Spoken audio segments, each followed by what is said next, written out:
Pode ir? Olá a todas e todos, sejam bem-vindas, bem-vindos ao segundo programa do nosso canal no YouTube Realmente Existente. Lembrando que temos também o blog realmenteexistente.wordpress.com. Eu sou Paulo Beazotti Filho. Eu sou Fernando Marcelino. Realmente Existente, Geopolítica e Socialismo Real. Uma abordagem nacional e popular. É isso aí. No nosso primeiro programa, nós contextualizamos a questão da nova Guerra Fria, na perspectiva de debater o pano de fundo geopolítico de questões nacionais brasileiras e de questões contemporâneas em geral. Então nós comentamos, por exemplo, que o golpe do impeachment, golpe midiático, jurídico, parlamentar de 2016, tem também como pano de fundo o acirramento das contradições internacionais entre Estados Unidos de um lado, Rússia e China do outro lado, ou seja, o contexto da nova Guerra Fria. E agora, esta semana, nós tivemos, infelizmente, um momento, mais um episódio de barbárie do imperialismo, o ataque da coalizão dos Estados Unidos, Reino Unido e França, com mísseis de cruzeiro contra posições na Síria, que novamente é um evento, não é, Fernando, que se insere na lógica dessa Segunda Guerra Fria. E agora a Síria estaria passando por um processo de pacificação do país. Sim. Porque a intervenção que o Putin realizou em Alepo conseguiu fazer com que parasse as forças que iriam derrubar o Bashar al-Assad, o governo, e de repente agora criaram como fake bomb, né? Uma fake bomb, uma notícia para querer criar uma comoção, uma coalizão para iniciar novamente o caos e o bombardeio à Síria, que é o ponto de lança dessa nova Guerra Fria. Né? A Síria, inclusive, que se inseriu a origem da Guerra da Síria naquela dinâmica de primavera árabe, de revoluções de guerra híbrida no norte da África, no Oriente Médio.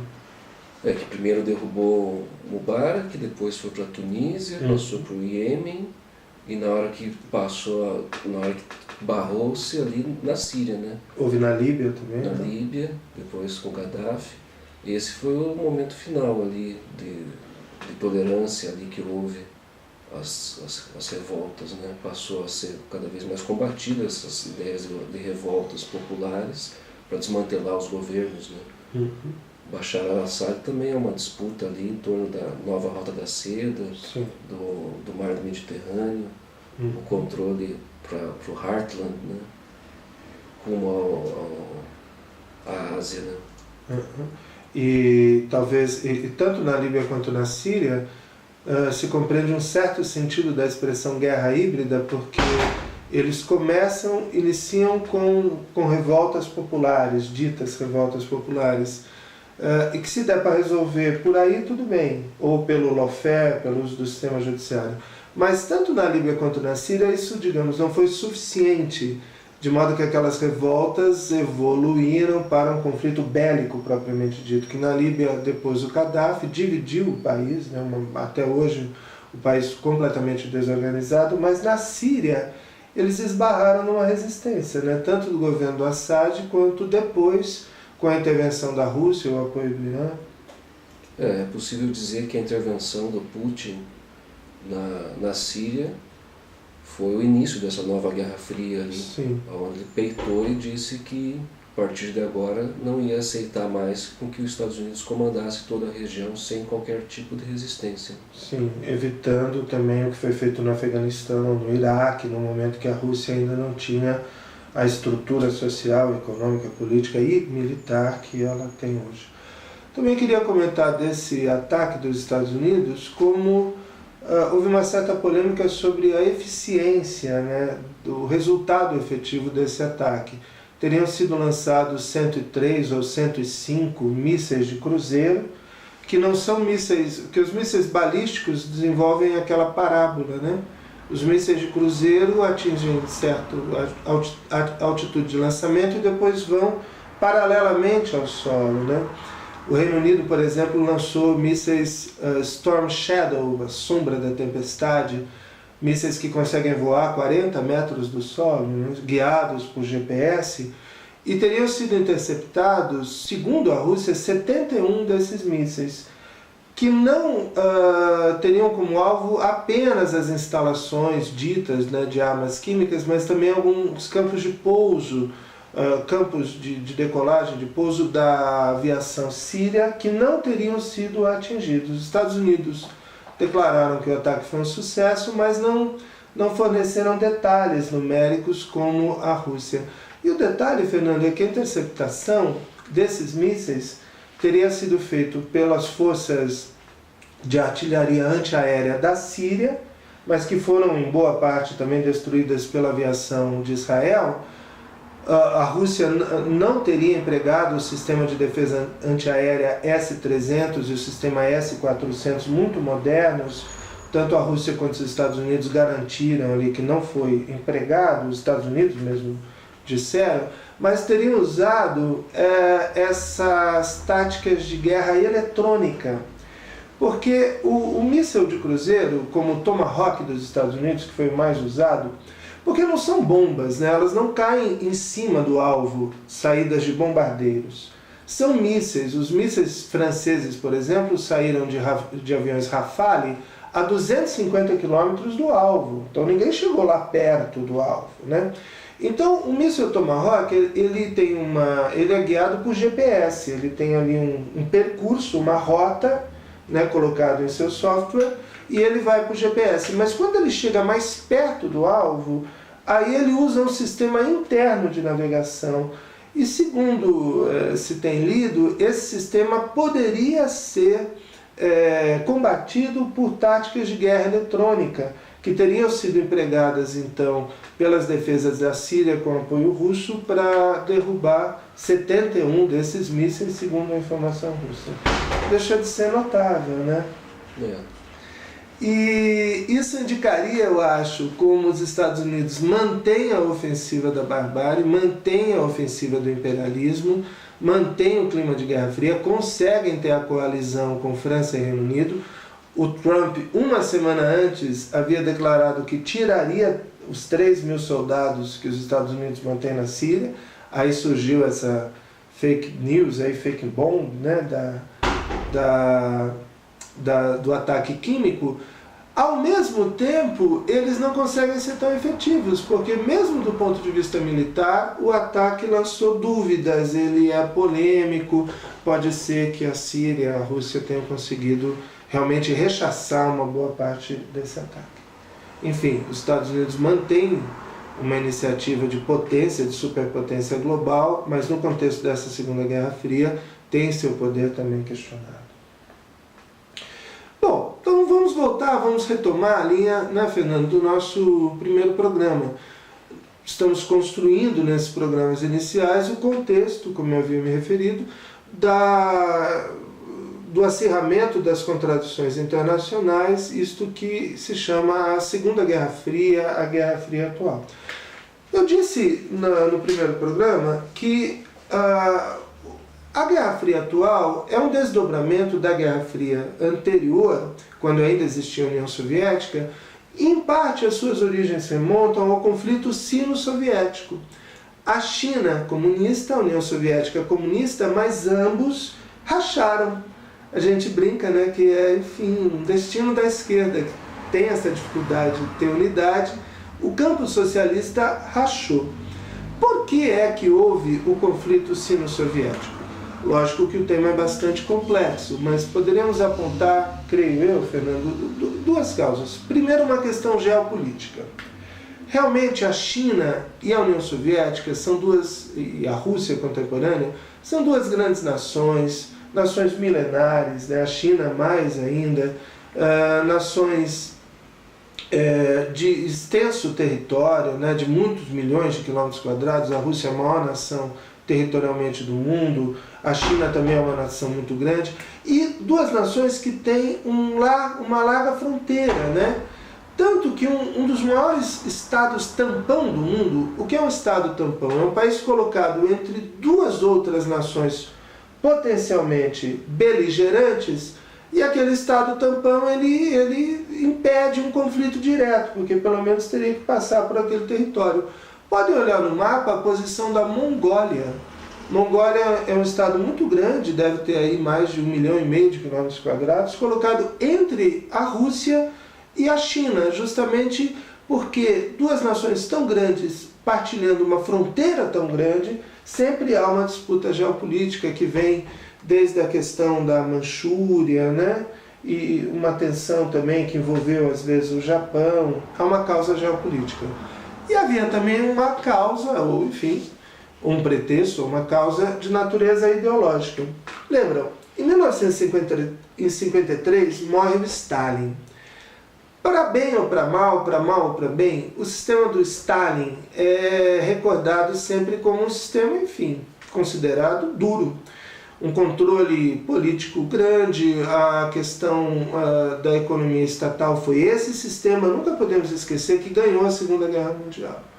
Quer dizer, os nazistas não triunfam em larga medida pela resistência soviética comandada pelo camarada Stalin. Mas quando Stalin morre, em 1953, há ali uma disputa de poder, ascende ao poder o Nikita Khrushchev, camarada que já era do partido e tal, há muitos anos, há décadas já, de origem camponesa, que vai fazer reformas. As reformas khrushchevianas, a partir de 1956, flexibilizam um pouco primeiro a política. Então há um abrandamento do controle político. A União Soviética khrushcheviana se assemelha em boa medida a uma social-democracia. Tudo bem, né? Não tem eleições com vários partidos na lógica de uma democracia ocidental burguesa, mas existe um largo campo, tanto que vão depois surgir dissidentes, né? Em 1964, o Leonid Brezhnev assume o poder, uma espécie de golpe de Estado, e o sistema se fecha um pouco mais, mas nunca retomaria o que foi antes de 1953. E na economia são feitas reformas que visam aumentar uma certa competitividade na economia soviética, uma competitividade interna, meio que combatendo uma certa estagnação tecnológica e econômica. Notem, o economista Lieberman, por exemplo, economista soviético, defende menos regulamentações no campo, possibilidade de negociação direta de certos excedentes agrícolas, e mesmo dentro da economia estatal há uma competição.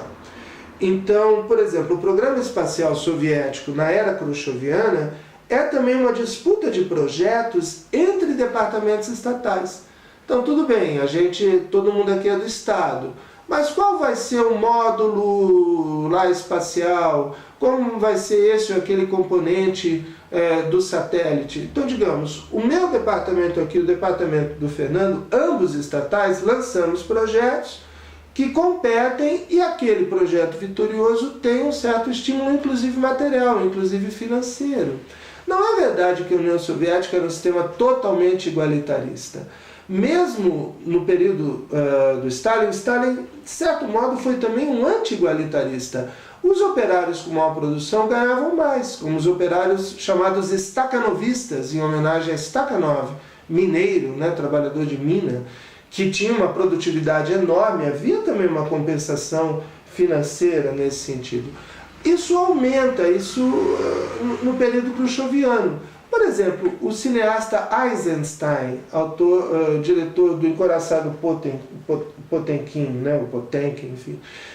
Eisenstein, no período final ali do Stalin, estava meio recluso, não foi preso, mas também não estava em evidência. No período khrushcheviano ele volta a estar em evidência.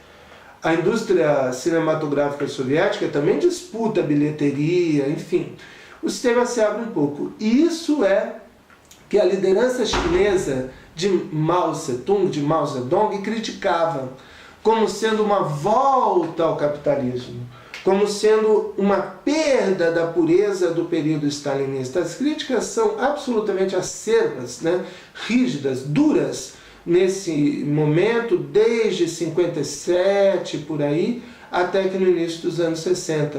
Por essa razão geopolítica, por essa razão econômica, há uma ruptura da China de Mao Tse-tung com a União Soviética, primeiro do Khrushchev, depois do Brezhnev.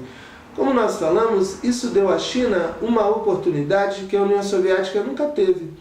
Porque com o tempo os Estados Unidos se aproximam da China e isso dá estabilidade internacional, geopolítica, para o desenvolvimento chinês. E aí, Fernando, de certo modo, é o dado surpreendente. Como a China aproveitou essa estabilidade? Como foi a política interna? Acabou sendo, não é, Fernando? Também uma política de abertura, também uma política de alguma flexibilização, até, na verdade, mais radical do que seria no período khrushcheviano. Eu acho que os chineses aprenderam muito com a União Soviética ali. Acho que quando começou a Revolução, o problema máximo deles era resolver ali o problema da fome, da terra, do vestuário. Até os anos 60, né? Aí, nos anos 60, é lançado o grande salto adiante na China, que tentava ter uma indústria de aço mais forte, jogar para o interior, criar condições para a industrialização. Só que, aparentemente, não foi o maior sucesso que houve, né? E não conseguiu romper uma série de elementos internos de deficiências econômicas. Logo após a lançada Grande Revolução Cultural, que talvez tenha sido a maior experiência da humanidade de tentar superar os problemas da relação produtiva pela mobilização política, né? Sim. Com mobilizações gigantescas em todos os níveis de descentralização possíveis. Só que no final disso, esse cenário da fome, da desindustrialização, da falta de capacidade técnica no país, do emprego, continuava um problema. A fome estava tendo voltas. Então, iniciou um processo de modernização, né? Passando pela experiência do socialismo soviético, ali com o grande salto adiante, passado a experiência da Revolução Cultural, iniciou um debate interno no Partido Comunista para existir um processo de liberalização econômica como saída para a crise que o país estava vivendo, né? Por isso caiu tão bem mesmo a aproximação com os Estados Unidos, que fazia parte desse trato de que não haveria um belicismo contra a China enquanto, né, eles não estivessem se aproximando mais com a União Soviética. Acho que também ali teve uma série de elementos nas reformas chinesas que fazem a gente pensar sobre, inclusive, o Brasil também, né? Porque se a gente tivesse em 1970 no Brasil, a gente teria um país com a indústria moderna e a China com um país com 1 bilhão de pessoas, com 800 milhões de pessoas abaixo da linha de pobreza. Sim. Sem indústria, com a ameaça da fome voltar, com a indústria subdesenvolvida, isolado internacionalmente, sem participar de qualquer fórum internacional. O Brasil era mais desenvolvido. O Brasil, naquele momento, estava em processo de desenvolvimento mais intenso, né? Mais forte. E a gente vê hoje a China como quase contrário, sendo que a gente importa a parte industrial da China, ela se tornou a fábrica do mundo, né?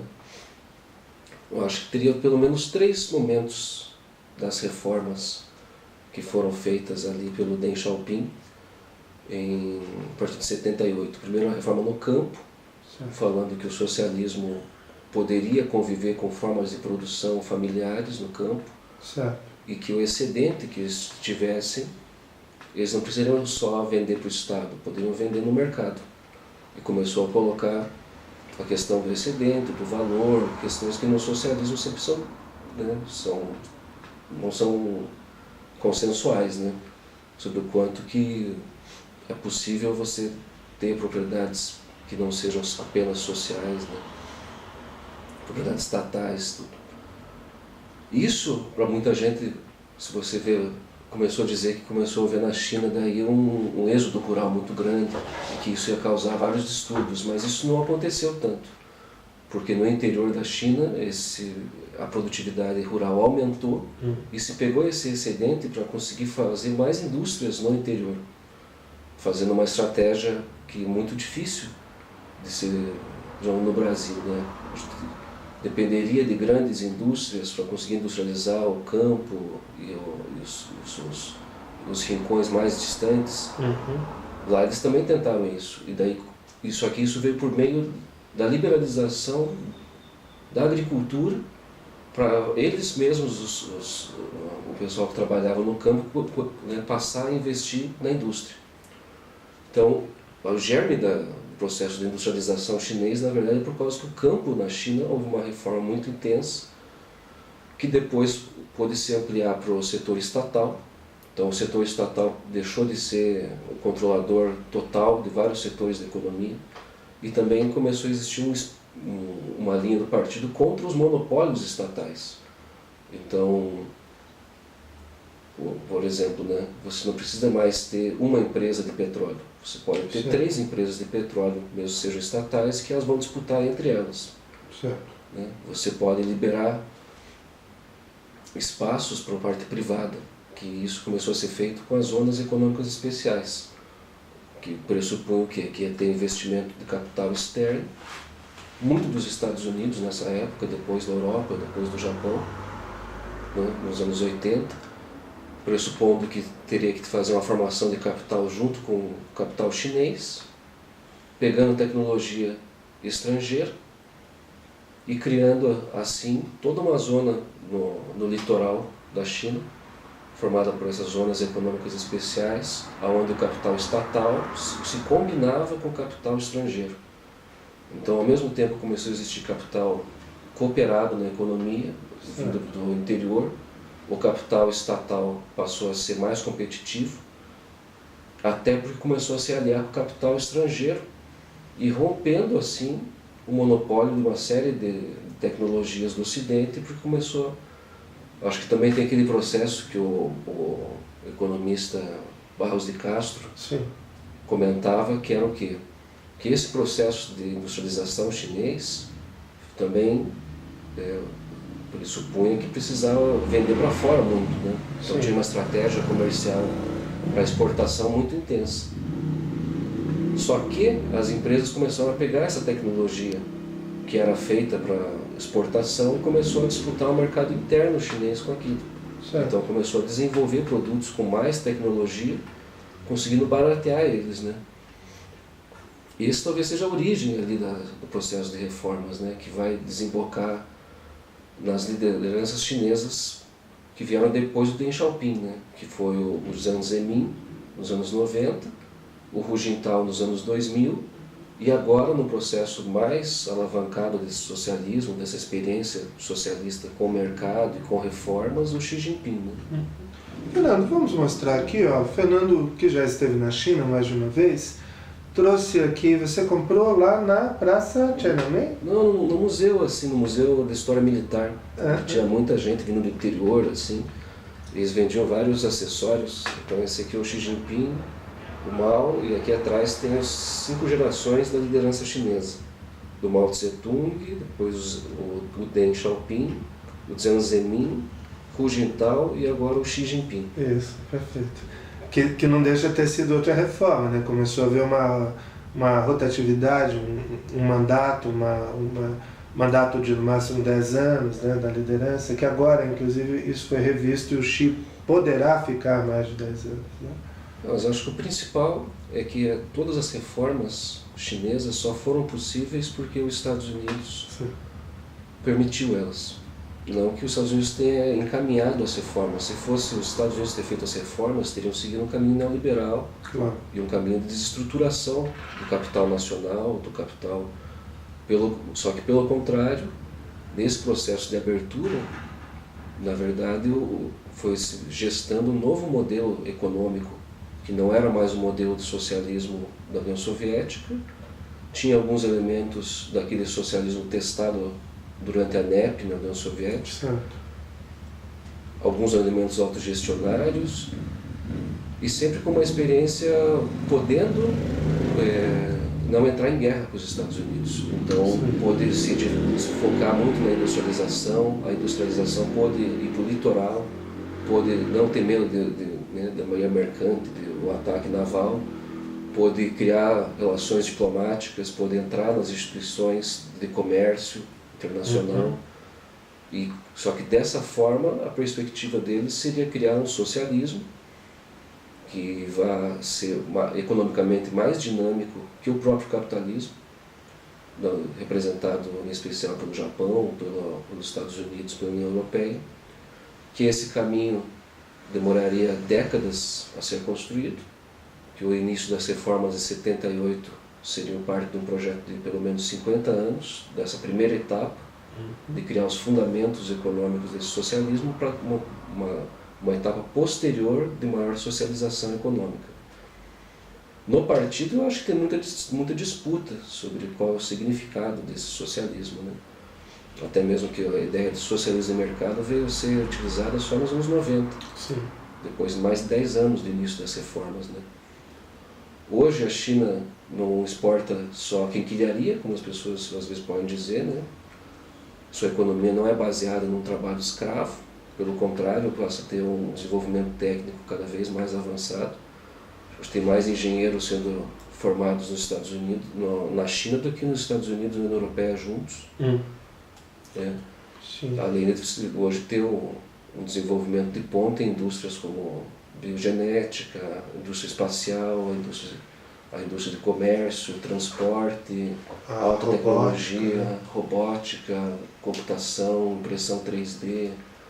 Então, hoje, quase todos os setores de ponta da economia global, hoje os chineses estão chegando próximos, algo que seria inimaginável, né, há 20 anos atrás. Sim. E que hoje estão disputando com várias das principais empresas, inclusive lideradas pelo Estado. Sim, deixa eu me falar, eu acho que você está tocando num ponto que acho que interessa também a todo mundo que nos acompanha e que é um ponto importante, e particularmente acho importante na esquerda, né? Porque o crescimento chinês é um fato que obviamente é um fato que não pode ser contestado, né? A não ser que alguém diga que no futuro mas hoje por hoje ele é um dado, né? E em paridade de poder de compra, o PIB da China já é inclusive maior que o PIB dos Estados Unidos, embora, lógico, a renda per capita ainda esteja numa faixa intermediária, próxima do Brasil, inclusive. E adota esse socialismo com características chinesas que também